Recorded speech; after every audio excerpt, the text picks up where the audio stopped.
c'est le badminton. C'est pas pour rien, hein. Il y a les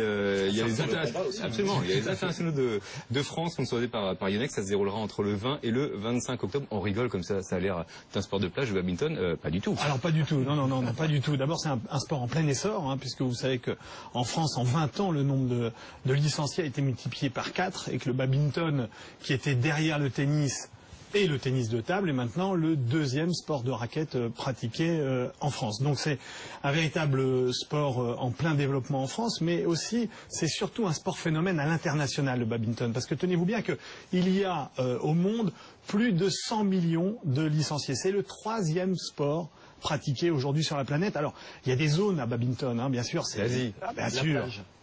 Si, alors la plage, Bruno a raison, la plage c'est l'histoire du badminton. En fait, le badminton est né en Angleterre au 19e siècle sur la plage. Et figurez-vous que c'était un des seuls sports à l'époque qu'on pouvait pratiquer en couple, puisque en effet le volant permettant techniquement un affrontement homme-femme à peu près à niveau égal. Alors si on parle un peu chiffres, c'est vrai que le plus grand tournoi de badminton a lieu en Corée.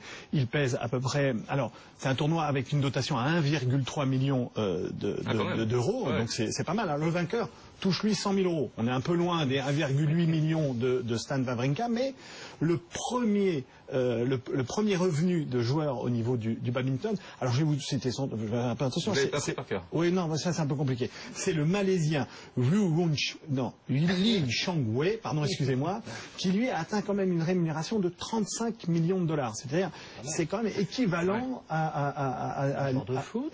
Alors c'est exact. C'est pas loin de Cristiano Ronaldo. Hein. Alors on est. Il est à 45. Ouais, exactement. Pas loin de Cristiano Ronaldo. On est encore loin de Lionel Messi, c'est 65 millions, mais on est au niveau d'Alonso. Donc, voyez-vous qu'on arrive derrière. Et puis le numéro 2, je le cite toujours parce que c'est le chinois Lin Dan, qui est une véritable légende dans son pays et qui lui touche 26 millions de dollars par an.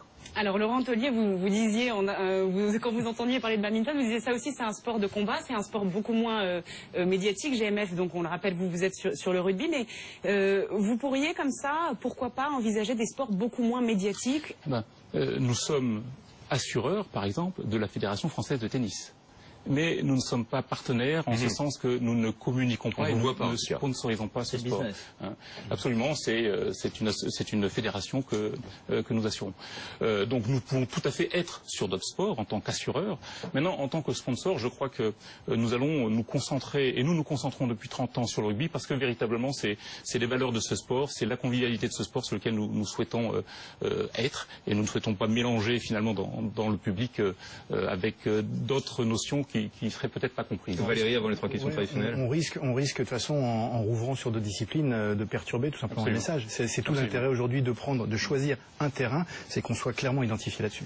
Alors, je vous le disais, question traditionnelle, donc, désormais, dans chaque fin d'émission. 3 questions en l'occurrence. On va commencer par la première. Quel est l'événement sportif qui vous a le plus marqué? La Coupe du Monde 2011. La finale.